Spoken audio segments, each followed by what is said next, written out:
Orient bell tiles studio से आप देख रहे हैं एबीपी न्यूज। नमस्कार, एबीपी न्यूज पर हाजिर हूं रुबाना इसार खान। रात के 9 बज रहे हैं और वक्त हो गया है दिन की सबसे बड़ी खबरों और उनके सबसे सटीक, सबसे प्रामाणिक विश्लेषण का। आप देखना शुरू कर चुके हैं जनहित। जनहित में आज सबसे पहले बात होगी उस सवाल की जो इस वक्त पूरे देश में बहस का वीआईपी सवाल बना हुआ है कि आखिर हमारे लोकतंत्र में, हमारे संविधान की छत्रछाया में सबसे पावरफुल यानी सर्वोच्च कौन है? देश की संसद है या फिर देश की सुप्रीम कोर्ट?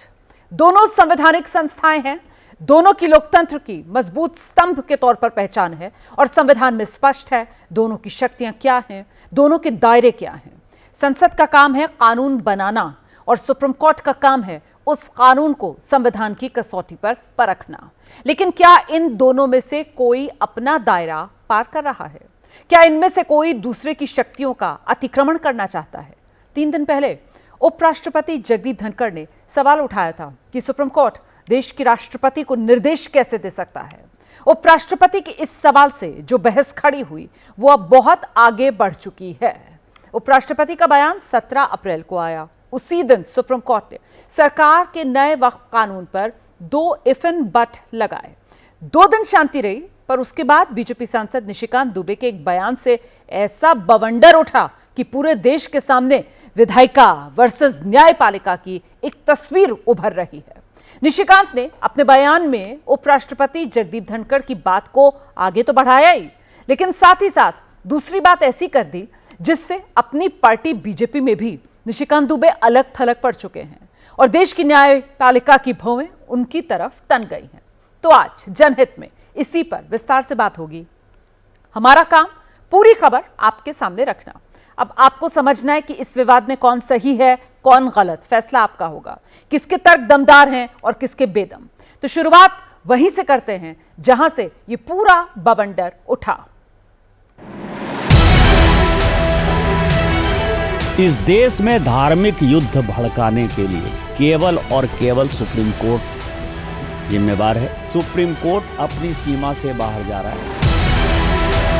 इस देश में जितने गृह युद्ध हो रहे हैं उसके जिम्मेवार केवल यहाँ के chief justice of India Sanjeev Khanna साहब। कोई भी संसद को यानी राज्यसभा और लोकसभा को निर्देशित नहीं कर सकता। राष्ट्रपति को कोई चुनौती नहीं दे सकता। श्रद्धा का भाव जनता का माननीय न्यायालय के प्रति है, वो बना रहे। निशिकांत दुबे को कारण बताओ नोटिस भारतीय जनता पार्टी दे रही है। प्रधानमंत्री आपकी स्वीकृति के बगैर एक सांसद छोड़िए, भारतीय जनता पार्टी का एक कार्यकर्ता मुंह खोल ही नहीं सकता। कोर्ट को धमकी दे रहे हैं, रिलीजियस वार हो जाएंगी। मोदी जी, अगर ये धमकी देने वालों को आप नहीं रोकेंगे, देश कमजोर होगा। इस तरह से सुप्रीम कोर्ट को धमकाने का अगर काम करोगे तो ये तो इससे ज्यादा चिंता कोई हो नहीं सकती। किसी व्यक्ति को सर्वोच्च न्यायालय पर इस प्रकार की टिप्पणी करने वाले को पार्टी से निष्कासित करना चाहिए।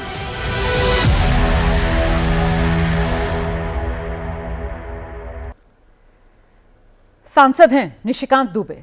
सुप्रीम कोर्ट के संवैधानिक दायरे और chief justice of India Sanjeev Khanna पर जो बयान दिया आपने अभी सुन लिया। इसके बाद उनके खिलाफ कंटेम्प्ट ऑफ कोर्ट यानी अदालत की अवमानना की कार्रवाई वाली मांग भी उठ रही है।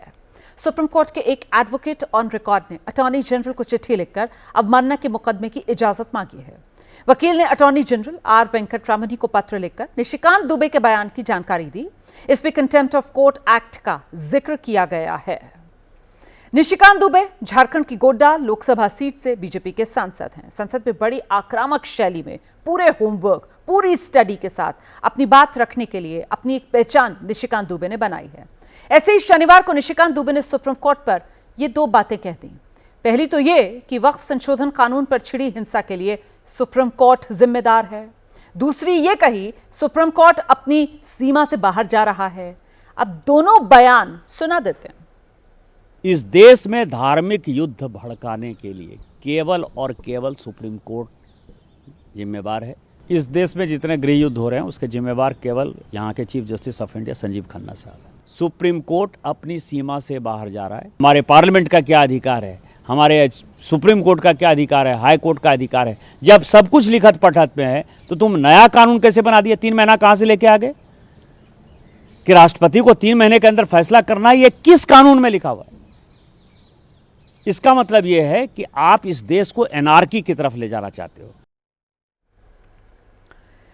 देश की सर्वोच्च अदालत पर बीजेपी सांसद का यह बयान, हाल ही में सुप्रीम कोर्ट से आया एक फैसला इसके पीछे वजह बताया जा रहा है। और वक्फ संशोधन कानून को लेकर सुप्रीम कोर्ट में चल रही सुनवाई के दौरान अदालत से जो निर्देश आए वो भी वजह गिनाई जा रही है।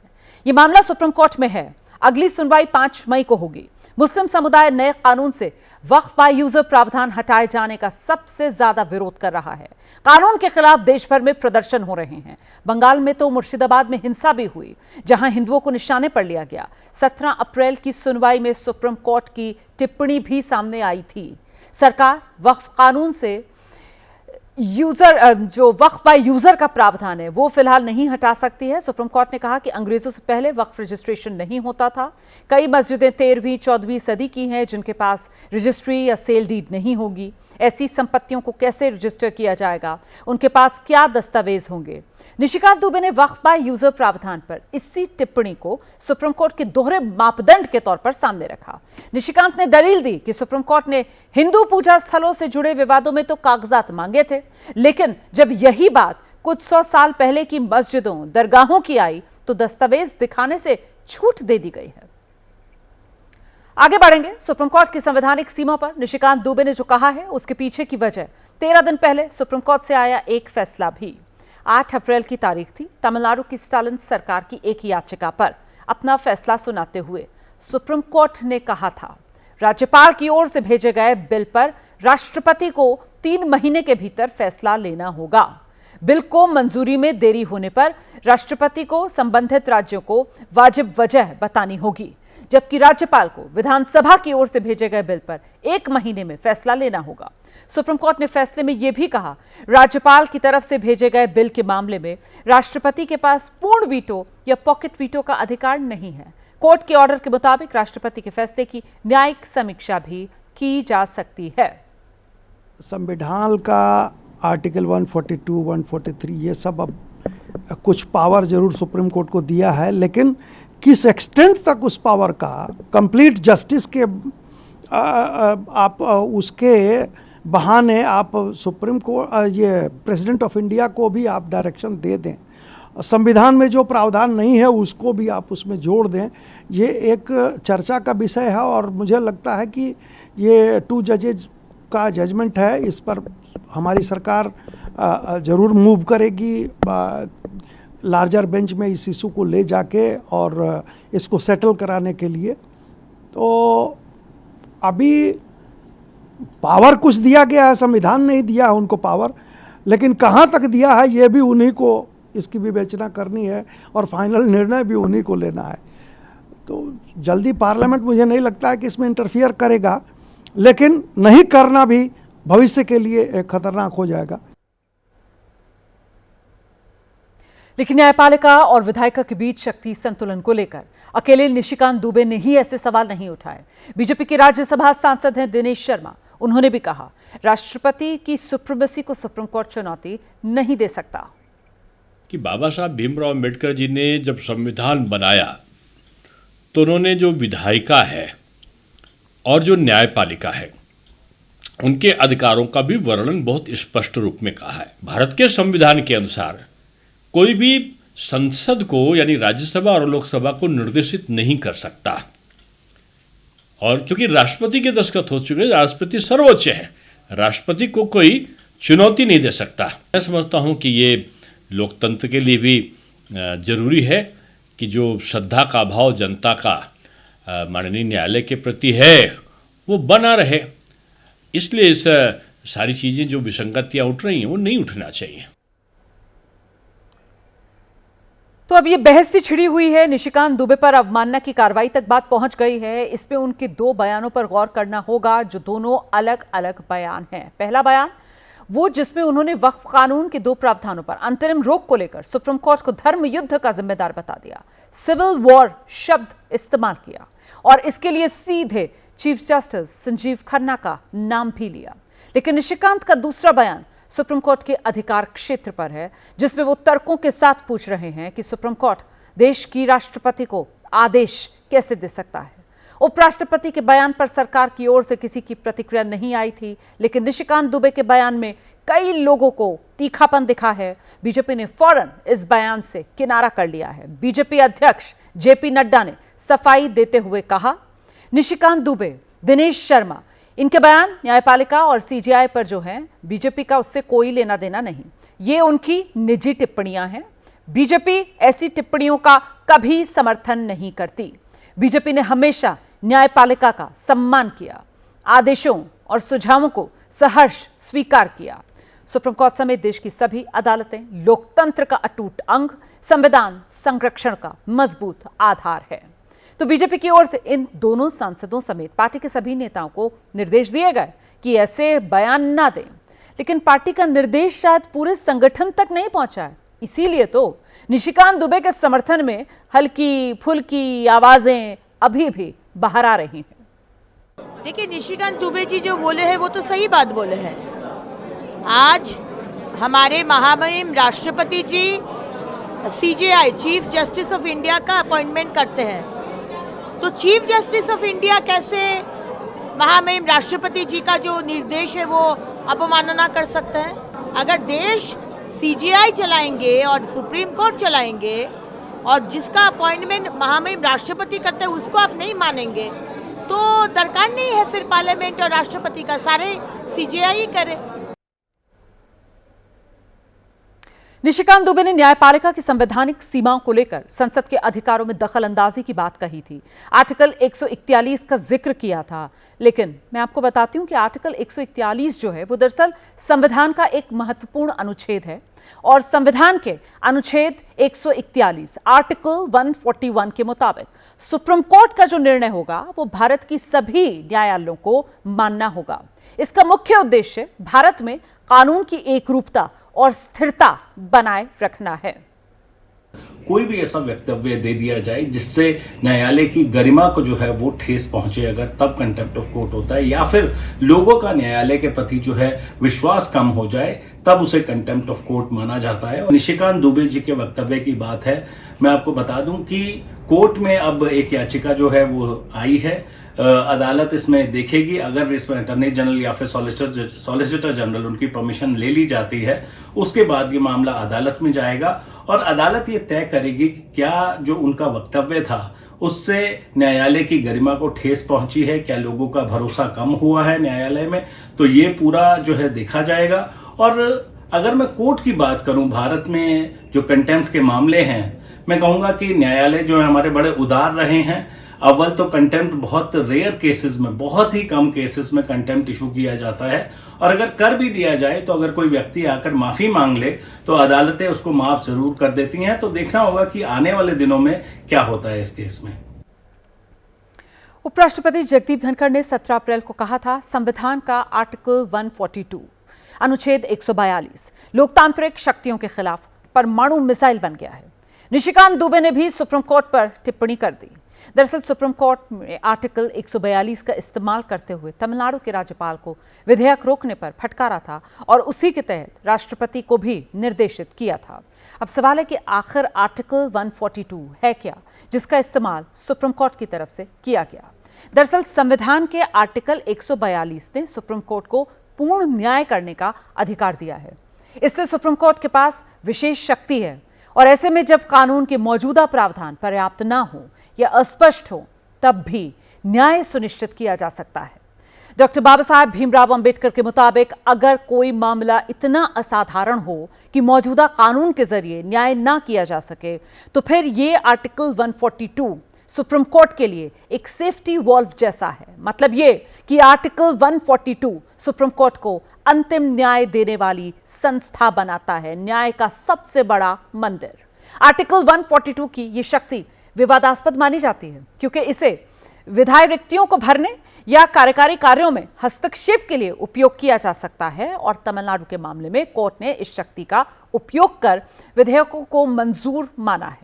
वैसे में तमिलनाडु सरकार के मामले के बारे में आगे आपको बताएंगे विस्तार से। अब जिस तरह के बयान उपराष्ट्रपति जगदीप धनखड़ से लेकर बीजेपी सांसद निशिकांत दुबे तक के सामने आए, तो उसके पीछे भी संविधान की दी हुई शक्तियां ही हैं। संविधान ने अभिव्यक्ति की आजादी भी दी है और यह एक महत्वपूर्ण मानवाधिकार है। इसका मतलब यह है कि हर व्यक्ति अपने विचारों और राय को व्यक्त करने के लिए स्वतंत्र है। मैं आपको बताना चाहती हूं कि अभिव्यक्ति की आजादी हमें आखिर मिली कैसे। संविधान का आर्टिकल 19(1)(a) सभी नागरिकों को अभिव्यक्ति की स्वतंत्रता का अधिकार देता है, जो लोकतंत्र का आधार है।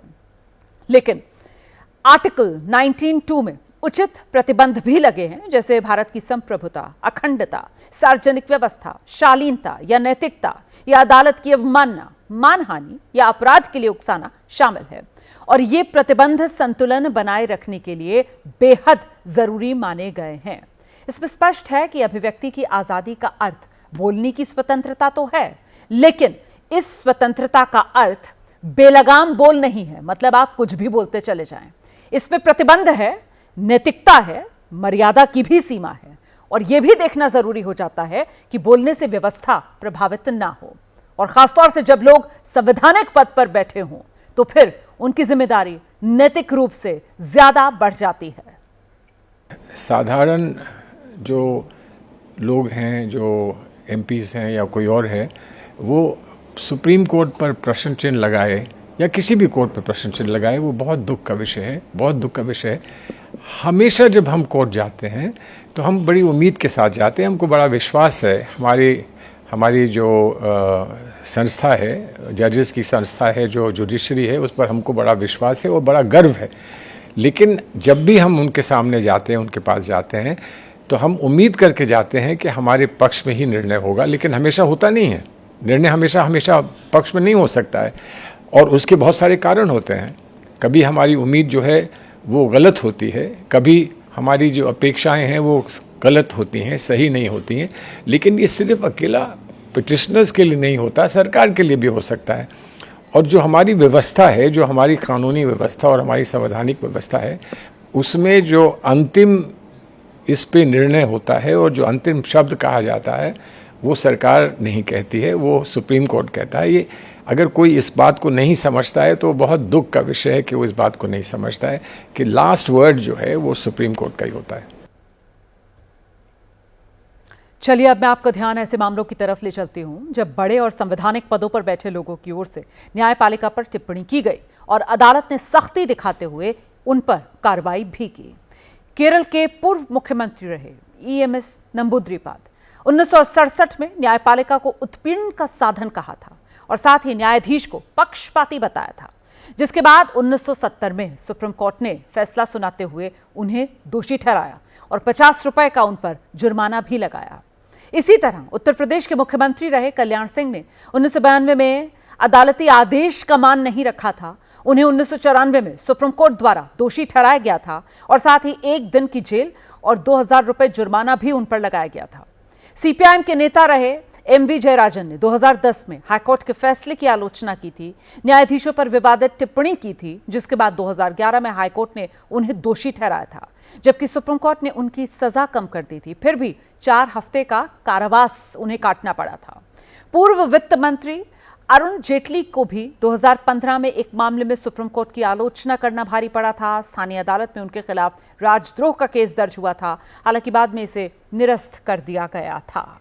वक्फ कानून के खिलाफ बंगाल के मुर्शिदाबाद में हिंसा 8 अप्रैल से 12 अप्रैल के बीच हुई, जबकि सुप्रीम कोर्ट का फैसला 17 अप्रैल को आया। और निशिकांत दुबे ने यह बयान जब कल 19 अप्रैल को दिया, तब कहीं हिंसा हो नहीं रही थी। ऐसे में धर्म युद्ध, सिविल वॉर जैसे शब्द इस्तेमाल करके सुप्रीम कोर्ट पर सवाल उठाना, जानकारों की माने तो ये निशिकांत दुबे से निशिकांत दुबे की तरफ से ये जो बयान दिया गया है, इससे उनके लिए आगे मुश्किल हो सकती है। मैं आगे बढ़ूंगी, बात क्योंकि वक्फ कानून से जुड़ी हुई है और विधायिका और न्यायपालिका के बीच खींचतान की खबरों तक पहुंची है। ऐसे में हम आपको सड़क पर वक्फ कानून का जो विरोध हो रहा है, जरा वो दिखाते चलते हैं। सुप्रीम कोर्ट के 17 अप्रैल के ऑर्डर के बाद विपक्ष पूरा दबाव बढ़ा रहा है कि सरकार को नया वक्फ कानून वापस लेने पर मजबूर होना पड़े। ये जो तस्वीर आप देख रहे हैं, ये बिहार के किशनगंज की तस्वीर है। वक्फ संशोधन कानून के खिलाफ किशनगंज में आज बड़ा विरोध प्रदर्शन हुआ। सरकार से वक्फ कानून वापस लेने की मांग उठी मंच से। किशनगंज के लेहरा चौक मैदान में हजारों की संख्या में मुस्लिम समाज के लोग इकट्ठा हुए थे। ये प्रदर्शन वक्फ प्रोटेक्शन मूवमेंट के बैनर तले हुआ। इसे कई विपक्षी दलों का समर्थन हासिल था। बिहार का जो किशनगंज है वो मुस्लिम बहुल क्षेत्र है, बिहार के सीमांचल वाले रीजन में आता है। इस प्रदर्शन के जरिए दरअसल बीजेपी और जेडीयू को संदेश देने की कोशिश की गई कि अगर वक्फ कानून वापस नहीं लिया गया तो फिर ये इसी तरीके की भीड़ जो है वो पूरी बिहार की सड़कों पर दिखाई दे सकती है। बिहार के लिए चुनावी साल है ये। इसी साल के अंत में अक्टूबर नवंबर के महीनों में विधानसभा चुनाव होने हैं। वक्फ कानून को पास कराने में नीतीश कुमार की जेडीयू की बड़ी भूमिका रही है। नीतीश कुमार तभी से महागठबंधन के दलों के निशाने पर आ गए हैं। को जो जलसा तय किया है कामरी, वहां पर इतना भीड़ लाई है कि ये मोदी शाह और ये नीतीश कुमार का कान फट जाए, आंख फट जाए। और अब आगे बढ़ते हैं, जरा बताते हैं आपको किस तरीके से इस पूरे मामले में बिहार के चुनावी माहौल को देखते हुए विपक्षी दलों के बीच इस कार्यक्रम के मंच पर आने की एक होड़ थी। इस प्रदर्शन में असदुद्दीन ओवैसी की पार्टी एएमआईएम के बिहार अध्यक्ष मौजूद थे। आरजेडी के सांसद मनोज झा यहां मंच से संबोधित करते हुए सुनाई पड़े। सभी ने मुसलमानों से एकजुट रहने की अपील की। वक्फ विरोध के इस कार्यक्रम में 4 प्रस्ताव भी तो रखे गए। पहला प्रस्ताव वक्फ संशोधन अधिनियम 2025 को तत्काल प्रभाव से वापस लिया जाए। दूसरा प्रस्ताव वक्फ संपत्तियों की स्वायत्ता को बरकरार रखा जाए। तीसरा प्रस्ताव मुस्लिम पर्सनल लॉ में किसी भी प्रकार के सरकारी हस्तक्षेप से बचा जाए। चौथा प्रस्ताव मुस्लिम समुदाय के धार्मिक अधिकारों की सुरक्षा सुनिश्चित की जाए। बिहार के ही बक्सर में कांग्रेस अध्यक्ष मल्लिकार्जुन खड़गे भी थे, जनसभा कर रहे थे। मल्लिकार्जुन खड़गे ने आरोप लगा दिया कि सब कुछ सत्ता बचाने के लिए किया जा रहा है। नीतीश कुमार जो हैं वो सिर्फ और सिर्फ सत्ता के लालच में बीजेपी के साथ हैं। हम आगे बढ़ रहे हैं, अगली खबर का रुख कर रहे हैं। बात महाराष्ट्र की करेंगे, जहां कल से ही सियासी तापमान बढ़ा हुआ है। राज ठाकरे, उद्धव ठाकरे के सियासी भरत मिलाप की खबरें सामने आ रही हैं। सियासी सिग्नल जो है वो दोनों तरफ से हरे ग्रीन नजर आ रहे हैं। कल तक शर्तों का पहाड़ सा जरूर खड़ा हुआ दिखाई दे रहा था, जिसके बाद आज समतल होने की खबरें हैं। मायानगर की सबसे बड़ी सियासी ब्लॉकबस्टर का क्लाइमेक्स में आज आपको दिखाऊंगी। अच्छा, फिल्म दीवार, ध्यान होगी आपको, ये फिल्म 50 साल हो गए रिलीज हुए। 50 साल बाद अब महाराष्ट्र में दीवार का एक सियासी वर्जन रिलीज हो रहा है। कल सिग्नल मिले थे, उद्धव और राज ठाकरे के बीच 20 साल से खड़ी दीवार बस टूटने को तैयार है। लेकिन आज दावा किया जा रहा है कि यह दीवार टस से मस नहीं होगी, क्योंकि भाई भाई के बीच दीवार भाभी रश्मि ठाकरे हैं। शनिवार को राज ठाकरे का एक मराठी पॉडकास्ट सामने आया, जिसमें अभिनेता महेश मांजरेकर जो हैं वो उनका इंटरव्यू कर रहे थे और उनसे घर वापसी को लेकर उन्होंने सवाल पूछा। राज के जवाब ने महाराष्ट्र की सियासत में यह तूफान ला दिया। लेकिन आज हमारी सहयोगी मेघा प्रसाद ने, महाराष्ट्र के मंत्री हैं नितेश राणे, उनसे बातचीत की पॉडकास्ट में। और राज ठाकरे के पॉडकास्ट से जो संभावनाएं उभर कर सामने आ रही थी, उसे नितेश राणे के पॉडकास्ट ने डीरेल कर दिया है। ये जो उद्धव जी बोल रहे हैं वो रश्मि ठाकरे को मान्य है? उनको बोलना चाहिए कि राज साहब के साथ वापस जाने की तैयारी है कि नहीं? क्या मतलब है? आप पूछिए उद्धव जी को, बोला ये पॉडकास्ट पे उनकी मर्जी है क्या खुद की? किनकी? रश्मि ठाकरे की? उद्धव ठाकरे की, जो बोल रहे हैं ना हम वापस ताली देने को तैयार है। हाँ? तकलीफ उद्धव ठाकरे जी की थी कि घर से तकलीफ थी? राज साहब के बारे में पूछे, उनको बोलने को बोलिए। हम 39 साल मेरे पिताजी ने उनके साथ में काम किया है। तकलीफ उनकी राज साहब के साथ थी क्या घर से तकलीफ थी? घर से तकलीफ का क्या मतलब होता है? नाम लिया ना, रश्मि वाहिनी की तकलीफ ज्यादा थी कि उद्धव ठाकरे की ज्यादा थी? आप कह रहे हैं तो ये जो अगर साथ में आना है तो तैयारी उद्धव जी को कौन पूछ रहा है? उनको पूछना चाहिए, रश्मि ठाकरे को पूछना चाहिए। चलेगा क्या? आप क्या बोले? स्टेटमेंट देने के पहले रश्मि वाहिनी को पूछा कि उनको पूछे। फैक्ट है, जो शिवसेना को पहचानता है ना मेघा जी, जिन्होंने उनको बहुत करीबी से ये सारा सब चीज देखा है, उनमें से हम लोग हैं। आप समझ के लिए इसीलिए मेरे चीज को काउंटर करने को बोल दीजिए, कोई तकलीफ नहीं। तो सुना आपने, नितेश राणे दावा कर रहे हैं उद्धव ठाकरे और राज ठाकरे के बीच तो मतभेद की वजह भाभी रश्मि ठाकरे हैं। 20 साल से महाराष्ट्र की सियासत में ठाकरे वर्सेस ठाकरे, ये जो फिल्म की निर्माता निर्देशक हैं वो वहिनी मतलब रश्मि ठाकरे को वो बता रहे हैं। साल 2014 में राज ठाकरे एबीपी न्यूज के एक कार्यक्रम में शामिल हुए थे और तब उनसे उद्धव और उनके मतभेद के बारे में हमने सवाल पूछा था, तो सुनिए उनका जवाब था क्या। जब उद्धव की तबीयत ठीक नहीं थी तब किसी फोन की जरूरत नहीं, मैं खुद वहां पे जाके हॉस्पिटल में खड़ा रहा। हुआ ना। राजनीतिक बात अलग होती है, एक भाई एक बात अलग होती है। अगर ये दो चीजें अगर आप साथ में लाते हैं तो मुझे लगता है कि वो आपकी सोच है।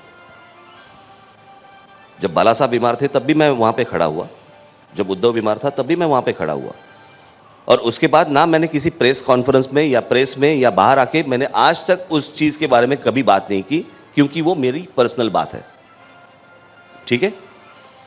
वैसे जब मैं अभी इलेक्शन के पहले में एक 15-17 दिन 20 दिन में जब मैं बीमार था तो मेरे जो हमारे मामा जो है उन्होंने उसको कहा कि मेरी तबीयत ठीक नहीं, तो उसने मुझे फ़ोन किया, बस तबीयत पूछी कैसे है, और उस वक्त मेरी हालत ऐसी थी कि मैं बात नहीं कर सकता था, मेरी आवाज़ नहीं बाहर आती थी, क्योंकि मैं अगर बोलने जाऊं तो मुझे खांसी आती थी। यानी उस समय मैं जब बीमार था तब लता जी ने मुझे फ़ोन किया था, मैंने हेलो बोला और मेरी खांसी शुरू हो गई, वो कुछ बोल ही नहीं पाई। वैसे उन्होंने जब मुझे फ़ोन किया उद्धव ने कि काय रे कसा है, तो जब मैं बोलने गया तो मुझे खांसी शुरू हुई, तो बोला कि भाई ठीक है मैं बाद में फ़ोन करता हूँ। बस इतनी बात हुई, हमारे डिब्बे में इतना ही था। यानी राज ठाकरे ने साफ किया था कि शिवसेना से उनके रास्ते भले ही अलग हों, लेकिन निजी संबंध बरकरार रखने की उनकी तरफ से हर मुमकिन कोशिश की गई। पर बीजेपी ने सियासी तकरार के लिए उद्धव की पत्नी को जिम्मेदार ठहरा दिया है। और इस सब के बीच इस साल फरवरी की ये तस्वीरें भी प्रासंगिक हो जाती हैं, जब शादी का एक कार्यक्रम था। उद्धव ठाकरे अपनी पत्नी रश्मि ठाकरे के साथ गए थे, राज ठाकरे भी इस कार्यक्रम में मौजूद थे और तीनों गर्मजोशी से एक दूसरे से बात करते नजर आए। ये तस्वीरें बीजेपी नेता नीतीश राणे के दावों को हल्का जरूर कर रही हैं। उद्धव सेना की तरफ से भी आज जो संकेत मिले उससे ऐसा लग रहा है कि राज की तरह ही उद्धव भी साथ आने को बेकरार हैं। पूरी पहेली को बूझने के लिए सबसे पहले आपको राज ठाकरे और उद्धव ठाकरे के उन बयानों को जरा सुन लेना चाहिए। शनिवार को राज ठाकरे से महेश मंजरेकर ने उनकी शिवसेना में घर वापसी को लेकर सवाल पूछा था। राज ने अपनी इच्छा जाहिर की तो कुछ ही घंटों में उद्धव ने ग्रीन सिग्नल दे दिया था। यानी उद्धव ने राज ठाकरे के लिए घर वापसी के दरवाजे तो खोले, लेकिन साथ में कुछ शर्तें रख दी, जिन्हें शनिवार को उद्धव के चाणक्य संजय राउत ने दोहरा दिया। लेकिन आज खुद चाणक्य ने शर्तों की सीमा तोड़ दी है। राज ठाकरे जी और उद्धव ठाकरे जी दोनों भाई है, दोनों भाई है। आज भी हमारा वो रिश्ता कायम है, भाई का मित्रों का वो रिश्ता आज भी हमारा कायम है, वो टूटा नहीं है। कोई टर्म्स एंड कंडीशन की बात उद्धव ठाकरे साहब ने नहीं की है, जिससे हम महाराष्ट्र के दुश्मन मानते हैं, शिवसेना के दुश्मन मानते हैं। उसको अपने घर में आप जगह मत देना, उनके साथ खाने पीने को मत बैठना। ये अगर मंजूर है तो जरूर हम बात करेंगे। दरअसल संजय राउत की जो बातें हैं इसलिए मायने रखती हैं क्योंकि मौजूदा दौर में उद्धव की आंख, कान, जुबान सब यही संजय राउत माने जाते हैं। जब बाला साहब ठाकरे का अंतिम संस्कार हो रहा था तो उद्धव और राज ठाकरे के साथ वो जो एक शख्स मौजूद था वो संजय राउत ही थे। कह सकते हैं कि राज की घर वापसी में शर्त का जो ऐलान संजय ने किया उसके सूत्रधार उद्धव ही हैं। उद्धव और राज के संभावित संगम का असर महाराष्ट्र की सड़कों पर दिखने लगा है। डेप्यूटी सीएम एकनाथ शिंदे के गढ़ थाने में उद्धव और राज के पोस्टर नजर आए हैं। दोनों की बाला साहेब के साथ पुरानी तस्वीर के साथ आने की भावनात्मक अपील की गई। पोस्टर में लिखा है, महाराष्ट्र और मराठियों की भलाई के लिए एक हो जाओ। जनता की इन्हीं भावनाओं को कैश करने के लिए उद्धव और राज साथ आ सकते हैं। फिलहाल उद्धव और राज दोनों के सामने सियासी अस्तित्व बचाने की भी चुनौती है। शिवसेना उद्धव गुट 95 सीट पर चुनाव लड़ी और सिर्फ 20 सीट ही जीत पाई। राज ठाकरे की एमएनएस 128 सीटों पर चुनाव लड़ी और खाता तक नहीं खोल पाई। माहिम में तो राज ठाकरे के बेटे अमित ठाकरे तीसरे नंबर पर रहे। उद्धव ने राज के बेटे के खिलाफ उम्मीदवार तक उतार दिया था। खुद उद्धव की पार्टी का प्रदर्शन साल 1990 के बाद महाराष्ट्र में सबसे खराब प्रदर्शन माना गया। फिलहाल उद्धव के सामने सबसे बड़ी चुनौती है आने वाले समय में होने वाला बीएमसी चुनाव। बीएमसी में शिवसेना 28 साल से सत्ता में है। 2017 में आखिरी बार बीएमसी के चुनाव हुए थे।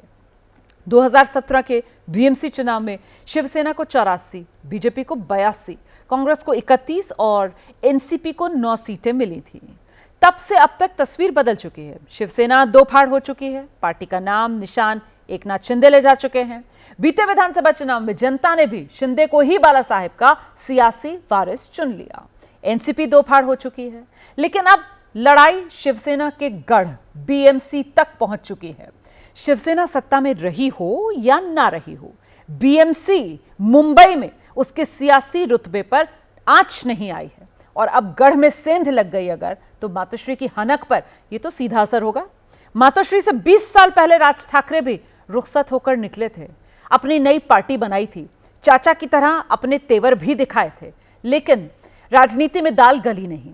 2009 में पहली बार विधानसभा चुनाव में 13 सीटें जीती। 2014 में पार्टी महज एक विधानसभा सीट पर सिमट गई। 2019 के विधानसभा चुनाव में भी एक ही सीट मिली थी और 2024 विधानसभा चुनाव में तो इतना बुरा हाल हुआ कि खाता तक नहीं खुल पाया, जबकि अपने बेटे राज ठाकरे के इस बार चुनाव मैदान में थे। यानी जिस उम्मीद में राज ठाकरे ने शिवसेना छोड़ी, वो तो देखिए परवान चढ़ी नहीं है। वहीं उद्धव ने साल 2019 में सीएम पद को लेकर बीजेपी से जो शिवसेना का दशकों पुराना रिश्ता था वो तोड़ दिया। वैचारिक विरोधी कांग्रेस और शरद पवार की एनसीपी के साथ हाथ मिला लिया। उद्धव की जो हिंदुत्व वाली छवि है उसे माना जाता है कि नुकसान पहुंचा। इस सियासी नुकसान को भरने के लिए दोनों भाई फिर से साथ अगर आ गए तो फिर हैरानी नहीं होनी चाहिए।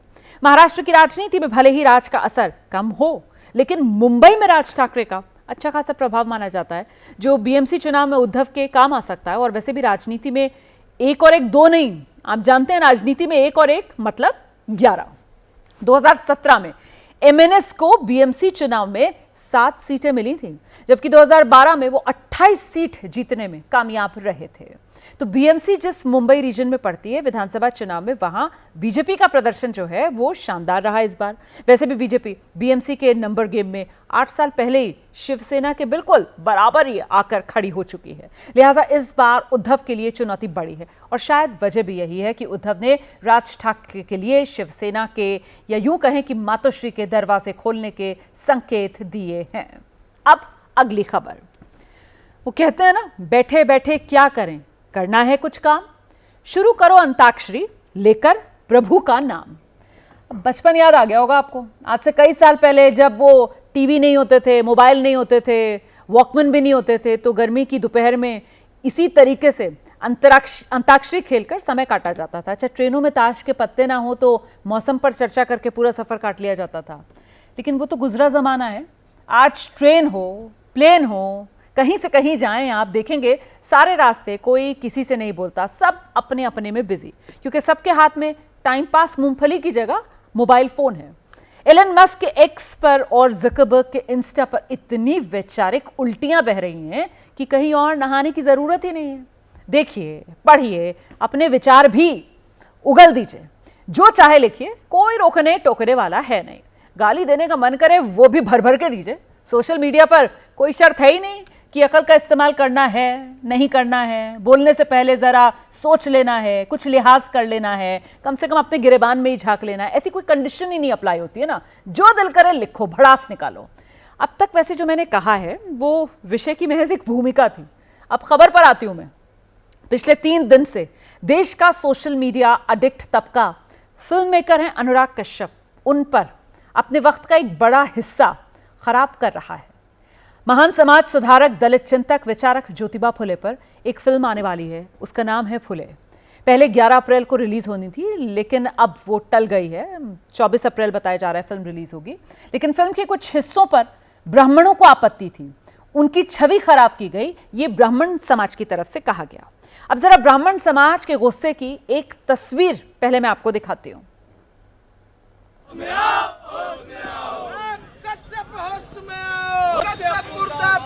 मुर्दाबाद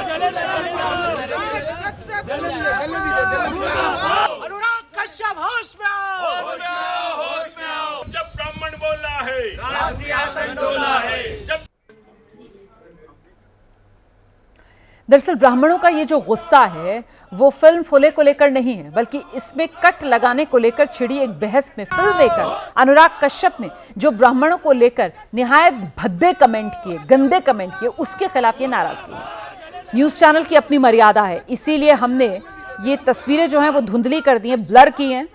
वैसे कश्यप के कमेंट क्या है आप जानते ही होंगे। 3 दिन से देश भर के कई ब्राह्मण संगठन अनुराग कश्यप के खिलाफ प्रदर्शन कर रहे हैं, पुलिस में शिकायत दर्ज करा रहे हैं।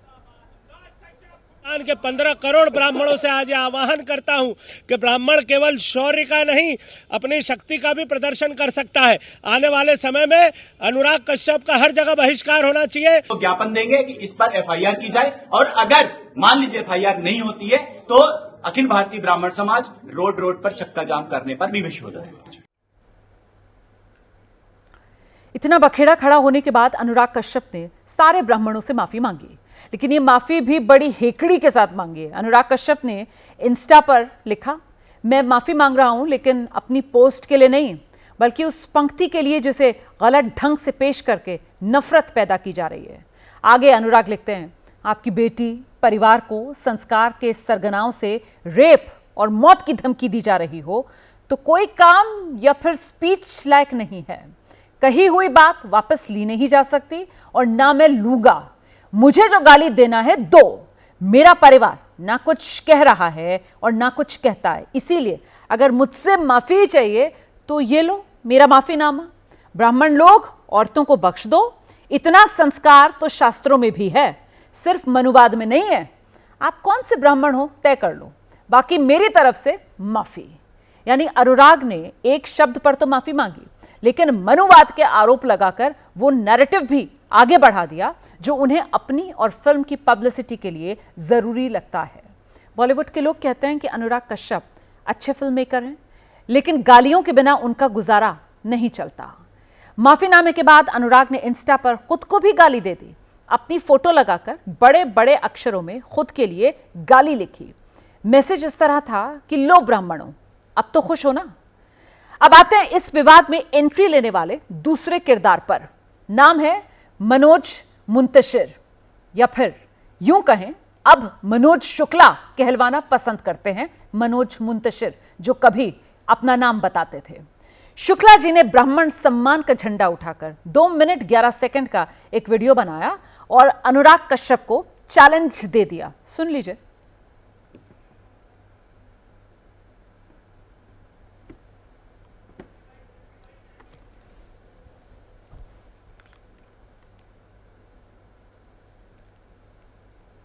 तो ये 2 मिनट 11 सेकंड का मनोज शुक्ला का वीडियो है, खुद बनाया है, अपने सोशल मीडिया पर शेयर किया है और इस वीडियो के जरिए निशाने पर अनुराग कश्यप को लिया है और साथ ही ब्राह्मणों का जमकर गुणगान किया है। सुनिए। आमदनी कम हो तो खर्चों पर और जानकारी कम हो तो शब्दों पर कंट्रोल रखना जरूरी है। अनुराग कश्यप, तुम्हारी तो आमदनी भी कम है और जानकारी भी, इसलिए दोनों पर कंट्रोल करो।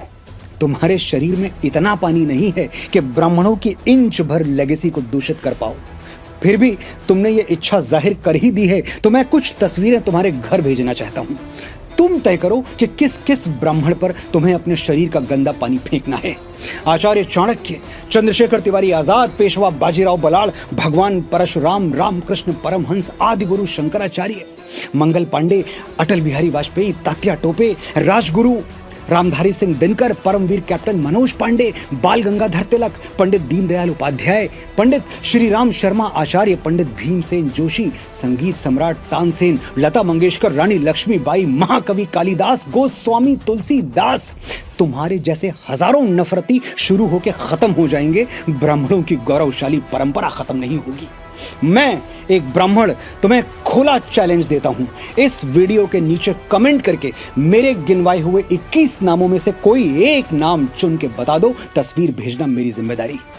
और अगर गुर्दे में इतना दम नहीं है कि अपनी बोली हुई बातों पर अटल रह पाओ और एक नाम इस वीडियो के नीचे लिख पाओ, तो भाई साहब, एक बहुत बड़े आदमी ने कहा है कि रहने के लिए दुनिया में कई अच्छी जगहें हैं, लेकिन सबसे अच्छा यही है कि औकात में रहो। ब्राह्मण भारतवर्ष का मस्तक है और इस मस्तक पर चमकते हुए भगवा तिलक पर सिर्फ ब्राह्मणों को नहीं, चारों वर्णों को अभिमान है। तुम्हारी घिनौनी सोच को बड़ा हृदय दिखाते हुए ब्राह्मण तो शायद क्षमा भी कर दे, हिंदू समाज तुम जैसे अपराधियों को, सनातन द्रोहियों को, देश को तोड़ने और एकता को खंडित करने वाले वामपंथियों को कभी क्षमा नहीं करेगा। तुम बीमार हो, ईश्वर तुम्हें ठीक करे, आरोग्य प्रदान करे, जरूरत पड़ी तो 108 ब्राह्मण तुम्हारी बीमार बुद्धि के लिए हवन करेंगे। और इलाज के लिए अगर चंदा वंदा चाहिए तो हम ब्राह्मण दान लेना भी जानते हैं और दान देना भी जानते हैं। तुम्हारे इलाज का खर्चा भी हम उठाएंगे। तो मनोज मुंतशिर असल में शुक्ला जी हैं। ये लोगों ने कुछ समय पहले ही जाना। शुक्ला जी गीतों के साथ डायलॉग भी लिखते हैं। ये भी कुछ दिन पहले ही पूरे देश को पता चला था। इस वीडियो में अनुराग कश्यप के लिए उनके डायलॉग आपने सुने। अपराधी, सनातन द्रोही, वामपंथी, बीमार बुद्धि, ये तो छोटे छोटे डायलॉग हैं। मुंतशिर शुक्ला ने लंबे डायलॉग भी तो बोले हैं, जैसे तुम्हारे शरीर में इतना पानी नहीं, तुम्हारे गुर्दे में इतना दम नहीं, अपनी औकात में रहो तो अच्छा है। मनोज मुंतशिर शुक्ला को वाहवाही मिल रही है। वाह शुक्ला जी, क्या क्लास लगाई आपने कश्यप की। लेकिन लोग शुक्ला जी को आदि पुरुष फिल्म में उनके लिखे संवाद भी याद दिला रहे हैं, जो भगवान हनुमान जी, लक्ष्मण जी और रावण के लिए मनोज मुंतशिर ने लिखे थे। और वो किस तरीके के डायलॉग थे याद है ना आपको? कपड़ा तेरे बाप का, तेल तेरे बाप का, जलेगी भी तेरे बाप की। ये हनुमान जी के लिए डायलॉग लिखा था मनोज मुंतशिर शुक्ला ने। मेरे एक सपोले ने तुम्हारे शेषनाग को लंबा कर दिया। ये डायलॉग मनोज मुंतशिर ने लिखा था फिल्म आदि पुरुष में। तेरी बुआ का बगीचा है क्या जो हवा खाने चला आया। इस तरीके के डायलॉग लिखे थे मनोज मुंतशिर ने। आज मनोज मुंतशिर अनुराग कश्यप को सनातन द्रोही बोल रहे हैं, लेकिन तब आदि पुरुष के डायलॉग पर खुद उन्हें सनातन द्रोही कहा जा रहा था। शिकायतें दर्ज हो रही थी मनोज मुंतशिर के खिलाफ और मनोज मुंतशिर शुक्ला सफाई देते फिर रहे थे कि अरे मैंने राम सिया राम भी तो लिखा है, अरे मैंने शिवोहम भी तो लिखा है, अरे मैंने तेरे मिट्टी में मर जावा भी तो लिखा है। एक के बाद एक गिना रहे थे अपने काम। अब एक तस्वीर दिखाती हूं आपको। भोपाल में कुछ लोगों ने एक पब्लिक टॉयलेट में अनुराग कश्यप की तस्वीर रख दी है। इससे आगे नहीं दिखाऊंगी आपको, क्योंकि इसके आगे इन लोगों ने वही किया है जो अनुराग कश्यप ने करने की बात लिखी थी। और अब आज का जनहित मंत्र। कभी कभी लोग आज का काम ये कहकर कल पर छोड़ देते हैं अभी वक्त नहीं है, लेकिन आपके पास जितना वक्त अभी है उससे ज्यादा वक्त कभी नहीं होगा।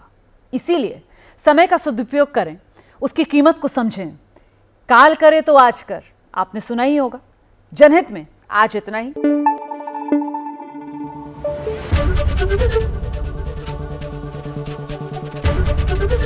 एबीपी न्यूज आपको रखे आगे।